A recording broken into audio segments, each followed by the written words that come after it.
নমস্কার বন্ধুরা, আজ বানাচ্ছি মাছের ঝাল। আমার ছোট চ্যানেলটাতে সবাইকে অনেক স্বাগত। তো নুন হলুদ মেখে মাছগুলোকে ভেজে নিতে হবে লাল লাল করে। মাছগুলো ভাজা হয়ে গেলে ওর মধ্যে ফোড়ন, কাঁচা লঙ্কা, টমেটো দিয়ে নেড়ে চেড়ে নিতে হবে। তারপর সরষে জিরা পেঁয়াজের একটা পেস্ট করে রেখেছিলাম, কাঁচা লঙ্কা বেটেছিলাম, ওটা দিয়ে মশলাটাকে ভালো মতো কষাতে হবে। কষানোর পরে একটু জল দিয়ে দিতে হবে, নুন দিয়ে দিতে হবে, হলুদ দিতে হবে, তারপর ওর মধ্যে জল দিয়ে দিতে হবে। মশলাটা তারপর কষাতে হবে ভালো করে,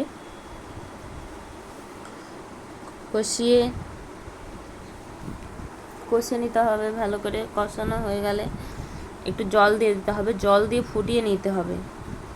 5 থেকে 10 মিনিট ফুটিয়ে নিতে হবে।